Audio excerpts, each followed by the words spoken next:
बिस्मिल्लाहिर्रहमानिर्रहीम। अस्सलाम वालेकुम। मुझे उम्मीद है कि आप सब लोग खैरियत से होंगे। जो मेरी आज की वीडियो है इसमें मैं ब्राउनीज़ की रेसिपी शेयर करूंगी और इसके अलावा अपनी सिंधी बिरयानी और रेशा कबाब की रेसिपी शेयर करूंगी। सबसे पहले जो रेशा कबाब था उसके लिए मैंने 1.5 किलो बीफ ले लिया था और इसके अलावा ये मसाले थे जिसमें मैंने 2 टीस्पून जो है वो पिसा हुआ धनिया, 2 टीस्पून सुर्ख मिर्चें, 2 टीस्पून चिली फ्लेक्स और 2 टीस्पून हल्दी ऐड की थी। और साबुत जो मिर्चें हैं गोल गोल जो होती हैं वो मैंने 7-8 ऐड कर ली थी। जो साबुत गरम मसाला है जिसमें तमाम चीज़ें थी, सफ़ेद ज़ीरा, साबुत धनिया, बड़ी इलायची और दालचीनी और लौंग, ये सब चीज़ें मैंने काली मिर्चें ऐड कर ली थी। और साथ में मैंने इसमें प्याज 3-4 अदद लिए थे, लहसुन अदरक लिए थे, मीट जो था वो 1.5 था। और बस मैंने इसको सबसे पहले जो है वो 20 मिनट्स का प्रेशर दिया था और ये प्याज और लहसुन और अदरक मैंने इसमें ऐड करके इसको मैंने 20 मिनट्स का प्रेशर दिया था। और इसके अंदर मैंने बोन्स भी डाली थी।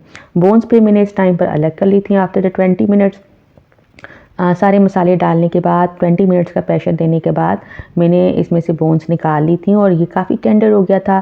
फिर मैंने इसके अंदर अपनी आधा किलो चने की दाल ऐड की थी और फिर मैंने इसको फर्दर 20 to 25 मिनट्स का प्रेशर दिया था। उसके बाद ये बिल्कुल यकजा हो जाती है। इसमें पानी थोड़ा ज़्यादा डलता है, जो बीफ होता है उसमें पानी ज़्यादा डलता है और चिकन जो होता है उसमें कम डलता है। तो 2 गिलास पानी दाल के साथ मज़ीद डाला था और फिर इसको मैंने प्रेशर दे लिया था। और इस वक्त मैशर की ज़रूरत नहीं थी, बड़े हाथों से अच्छे से मिक्स हो जाता है। फिर मैंने इसके अंदर हरा धनिया, हरी मिर्चें, पुदीना, प्याज डाला था। पुदीने का बहुत अच्छा फ्लेवर आता है, पुदीना वैसे भी बहुत अच्छा होता है, काबिल हज़म बनाता है। मैंने प्री कबाब जो थे बना लिए थे, फ्रीज़ कर लिए थे, 30 कबाब बने थे ये। इसके बाद जनाब मैं ब्राउनीज़ बना रही थी जिसका आप ड्राई मटेरियल देख रहे हैं और साथ में आप ये देख रहे हैं कि चॉकलेट थी जो कि तकरीबन आधा कप थी। इसमें आधे कप से ज़्यादा ऑयल डाल के इसको मैंने मेल्ट कर लिया था। आधे कप से ज़्यादा ब्राउन शुगर थी और आधा कप से थोड़ी सी ज़्यादा जो थी वाइट शुगर भी थी। वाइट शुगर को मैंने ग्राइंड कर लिया था। फिर मेरा लिक्विड मटेरियल तैयार हो रहा था। इसमें 2 अंडे मैंने अच्छे तरीके से मिक्स किए थे। फिर इसमें मैंने ब्राउन शुगर ऐड कर दी थी, इसमें वाइट शुगर ऐड कर दी थी और मैं अपने विस्क के साथ इसको मिक्स करती रही। ये मेरा लिक्विड मटेरियल तैयार हो रहा था।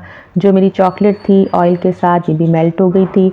इसको भी फिर मैंने इसी लिक्विड मटेरियल में ऐड कर लिया था। इसको मैंने 1 मिनट के लिए माइक्रोवेव किया था। चॉकलेट को ऑयल जो था हाफ़ कप से ज़्यादा था, तो बल्कि हाफ़ कप से हाँ ज़्यादा था। और ऑयल के साथ इसको जब ये मेल्ट हो गई तो फिर मैंने इसको ऐड कर लिया था अपने लिक्विड मटेरियल में। और अब जनाब ये चॉकलेट रह गई थी कप के अंदर, तो इसको मैंने यूज़ इस तरह से किया था। इसमें दूध जो था ऐड किया था, इसको मिक्सअप करके फिर इसी जो लिक्विड मटेरियल है इसमें डाल दिया था। मेरा बेटा इसको विस्क चला रहा था, इसको बहुत शौक़ है मिक्सिंग का, लेकिन फिर मैंने इसे लेके दोबारा से अपनी मिक्सिंग स्टार्ट की। और बहल बच्चे जब साथ साथ आपके होते हैं तो उनको भी बड़ी इंस्पिरेशंस मिलती हैं, कुछ काम उनको बड़े पसंद होते हैं जिन्हें वो करना पसंद करती हैं। तो मेरा बेटा भी अक्सर मेरे साथ खड़ा होता है और इन्जॉय कर रहा होता है मिक्सिंग उसको बहुत अच्छी लगती है। ड्राई मटेरियल था और इस वक्त ड्राई मटेरियल को मैं वेट मटेरियल के साथ कंबाइन कर रही थी और इस वक्त मुझे दूध की कंसिस्टेंसी कुछ कम लगी तो फिर मैंने इसमें ऐड कर लिया। ये रेसिपीज़ मेरी अपनी इस तरह से होती हैं कि मैं इसके अंदर रद्दो-बदल अपनी मर्ज़ी के हिसाब से करती हूँ और रिज़ल्ट्स जो है ख़ुद से भी निकालती रहती हूँ। कोई चीज़ जिस तरह आप मैं अंडे कम डालती हूँ तो उसकी जगह पे आप योगर्ट यूज़ कर सकते हैं और योगर्ट के अलावा आप दूध भी इस्तेमाल कर सकते हैं। तो जो एगलेस केक्स होते हैं उनके अंदर योगर्ट यूज़ होती है। वनीला एसेंस इसमें मैंने ऐड कर लिया था। जो मेरा ड्राई मटेरियल था उसमें 4 कप फ्लावर के थे, उसमें 3 टेबलस्पून मैंने कोको पाउडर के डाले थे, 3 teaspoon baking powder, half tea spoon baking soda और तकरीबन हाफ़ टी स्पून जो था इसमें सॉल्ट था और इसको मैंने इकट्ठा करके छान लिया था। तो वो जो ड्राई मटेरियल एक तरफ रखा था उसमें ये सारी चीज़ें मौजूद थी। ड्राई मटेरियल को जब आप वेट मटेरियल के साथ लिक्विड मटेरियल के साथ मिक्सअप करें तो बड़े एहतियात के साथ करें। जनाब ये हमारी ब्राउनीज़ तैयार हो गई थी, लेकिन ये क्या, ये तो बबली जैसा इफेक्ट आ गया था। बड़ी हंसी आई और ये भी याद आया कि हमने सुना था कि जो डेयरी मिल्क की चॉकलेट है बबली, वो भी एक एरर की वजह से वजूद में आई थी और फिर उन्होंने उसको अपनी सब प्रोडक्ट बनाकर सेल किया था और उसको लोगों ने बड़ा लाइक भी किया था। तो कभी कभी जो आपकी प्रॉब्लम्स होती हैं वो आपको बड़े अच्छे ना सिर्फ सॉल्यूशंस देती हैं बल्कि एक नई चीज़ भी इंट्रोड्यूस हो जाती है। तो जनाब ये जो हाफ़ कप है ये चॉकलेट का था, इसमें मैंने तकरीबन 1 कप क्रीम का डाला था। अगर आप टेट्रा पैक डालेंगे तो उसका टेस्ट बहुत अच्छा आएगा, लेकिन मैंने अपनी फ़्रेश क्रीम घर की ऐड की थी, इसको माइक्रोवेव किया था, इसको मिक्सअप कर लिया था। फिर मैंने अपनी बबली ब्राउनी के अंदर ये जो चॉकलेट मटेरियल है इसको ऐड कर दिया था, और जनाब इसमें जो होल थे उन्होंने भी बहुत अच्छे से चॉकलेट को सॉक कर लिया था। सारी चॉकलेट मैंने अच्छे से इसमें फैला दी थी, और ये इतनी थी कि अंदर तक इसके साइड्स में से भी वो निकल कर बाहर तक इकट्ठी हो गई थी।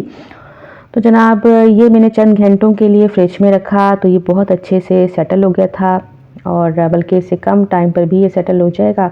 और फिर मैंने इसकी कटिंग की थी, और इसके साथ मैंने अपनी सिंधी बिरयानी बना रही थी। सिंधी बिरयानी ये सब चीज़ें हो रही थी जनाब। आज मेरे घर में मेरी भाभी और भतीजियाँ आ रही थी, उनके लिए सब तैयारी चल रही थी। चिकन जो था 2 किलो था, इसमें मैंने 4.5 टीस्पून जो है वो बिरयानी मसाला डाला था, और इसके अंदर मैंने जो चिली फ्लेक्स सुर्ख मिर्चें जो थी वो 2 टीस्पून थी, चिली फ्लेक्स 2 टीस्पून थे। इसकी क्वांटिटी मैंने मज़ीद बढ़ाई थी। पिसा हुआ धनिया, इस टाइम पे पिसा हुआ धनिया जो था वो 4 टीस्पून था। मैंने तो इस टाइम पे मज़ीद बिरयानी मसाला ऐड किया था, काली मिर्चें ऐड की थी, और थोड़ा सा सुर्ख मिर्चें भी ऐड कर दी थी। तो टोटल जो है वो 5.5 टीस्पून मैंने इसमें बिरयानी मसाला डाला था, और 3 टीस्पून सुर्ख मिर्चें थी, और 4 टीस्पून इसमें चिली फ्लेक्स थे। 5 से 6 अदद प्याज जो थे वो मैंने फ्राई कर लिए थे। इनको फ्राई करके मैंने एक साइड पे निकाल लिया था, और ये टमाटर 5-6 थे।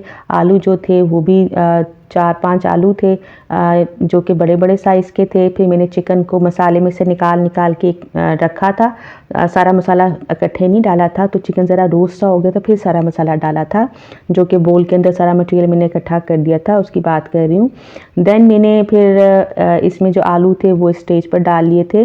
बिरयानी के लिए कहा जाता है कि हम अपना जो कोरमा तैयार करते हैं, अब इस जगह पे मैंने अपने फ्राइड प्याज भी डाल लिए थे, और ढेर सारी हरी मिर्चें और नींबू डाल लिए थे। तो जनाब ये तकरीबन मैंने जो चावल इसके अंदर इस्तेमाल किए थे ना वो 1 किलो से ज़्यादा थे, यानी तकरीबन 8 कप्स जो थे वो राइस के थे। तो जनाब ये कोरमा तैयार हो रहा था, और बल्कि तैयार हो गया, तो आपने देखा इसमें थोड़ा थोड़ा सा सालन है। चावल बॉईल कर लिए, उसके बाद हरी मिर्चें, हरा धनिया की साथ साथ मैंने अपना कोरमा मसाला भी लगाती चली गई। चाट मसाला फर्दर ऐड किया, पहले भी उसमें ऐड किया हुआ था। और बस ये कि बिरयानी बड़ी स्पाइसी अच्छी लगती है, और मैंने इसके अंदर ऑरेंज फूड कलर डाला था, तो बस बच्चों को बड़ा अच्छा लगा। मेरी भतीजियाँ कह रही थी पुप्पो ये आपने बाज़ार जैसी बिरयानी बनाई है। तो अगर आप क्यूब्स डालें, चिकन क्यूब्स भी डाल दें राइस में, तो बिरयानी में बड़ा अच्छा फ्लेवर उसका होता है। तो जनाब हमारी जो ये बिरयानी थी वो भी अल्हम्दुलिल्लाह तैयार हो गई थी, और अब हमने अपनी ब्राउनीज़ फ्रिज से निकाली, जिसमें चॉकलेट बहुत अच्छे से ना सिर्फ सॉक हो गई थी, सेट भी हो गई थी। फिर हमने इसके स्क्वायर पीसेस किए, और इसको मैंने अपनी प्लेट में रखा। बहुत सारी जो हैं वो जो ब्राउनीज़ के पीसेस थे वो तैयार हो गए थे माशाल्लाह घर के अंदर, और बहुत अच्छे टेस्ट भी था। टेस्ट आप खुद से बड़े तरीक़ों से इन्हेंस कर सकते हैं। इसमें व्हिपिंग क्रीम भी ऐड कर सकते हैं, अपनी टेट्रा पैक क्रीम को यूज़ कर सकते हैं। मेरी भतीजियाँ आज पाई इन द स्काई का केक लेकर आई थी, जो कि किसी वक्त पे इनके भाई ने इनसे फरमाइश की थी, तो आज उन्होंने उसकी फरमाइश पूरी कर दी थी। तो जनाब ये ब्राउनीज़ थी, पाई इन द स्काई का केक था, और जनाब चाय का इंतज़ाम हो रहा था इस वक्त। चाय फिर हमने पी, और ब्राउनीज़ जो थी वो सबको हाँ बहुत अच्छी भी लगी। और जनाब इस वक्त इन्होंने केक जो था वो भी इसको ब्रेक किया, और ये पहले से थोड़ा सा ब्रेक था, और इसकी जो चॉकलेट थी वो बाहर आ गई थी। तो ब्राउनीज़ जो थी इन सबको बहुत अच्छी लगी। आपको भी अच्छा लगा? तो जनाब ये जो एप्रिसिएशन होती है आपकी मेहनत पर, आप ही गेस्ट आपको देते हैं, ये आपका मोरल, आपकी मोटिवेशन को इन्हेंस कर देती है, और आपका दिल चाहता है कि आप मज़ीद इनके लिए खिदमत करें। तो बेशक आप कुछ ना करें, लेकिन जब कोई आपकी इज़्ज़त करता है तो उसकी इज़्ज़त का जवाब उसको इज़्ज़त से ज़रूर दें। और मुझे उम्मीद है ये वीडियो आपको अच्छी लग रही होगी, और बिरयानी की रेसिपी यकीनन आप भी ऐसे बनाते होंगे, रेशा कबाब भी आप ऐसे बनाते होंगे। तो मुझे उम्मीद है ये वीडियो आपको अच्छी लगी होगी। अपना ख्याल रखिए। अल्लाह हाफ़िज़।